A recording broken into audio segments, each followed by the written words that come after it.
ఇంట్లో ఒక మృతదేహాన్ని పెట్టుకొని 4 రోజుల పాటు తను లేస్తుంది అన్న మూఢనమ్మకంతో ప్రార్థనలు చేస్తూ ఉన్నారంట ఒక ఫ్యామిలీ. ఇదొక కట్టుకథ కాదు. ఇది నిజంగా జరిగిన ఒక ఇన్సిడెంట్. ఈ ఇన్సిడెంట్ కుకట్పల్లి రామకృష్ణ నగర్ సాయి భరద్వాజ్ అపార్ట్మెంట్స్‌లో థర్డ్ ఫ్లోర్‌లో ఉన్న ఒక ఫ్యామిలీ.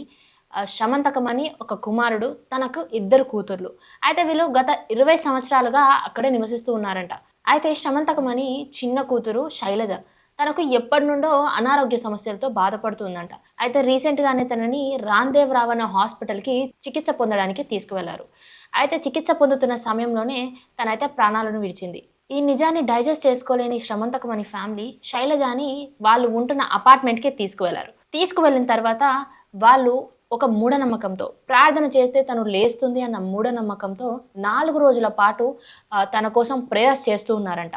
ఇదంతా అనుమానాస్పదంగా అనిపించిన స్థానికులు వెంటనే పోలీసులకు కాల్ చేశారు. పోలీసులకు కాల్ చేసి ఇక్కడ ఒక ఫ్యామిలీ ఉంటుంది. వాళ్ళు చాలా రోజులుగా ఇలా ప్రేయర్స్ మీద ప్రేయర్స్ చేస్తున్నారు. ఇక్కడ ఎందుకో అనుమానంగా ఉంది సార్ అంటే పోలీసులు అయితే ఇమీడియట్‌గా అపార్ట్మెంట్స్ దగ్గరికి వచ్చారు.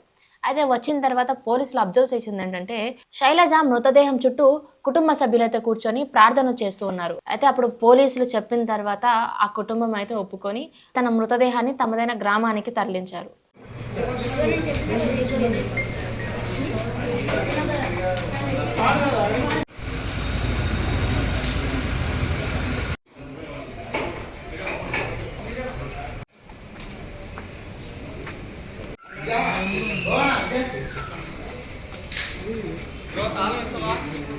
తాళం చేత వచ్చింది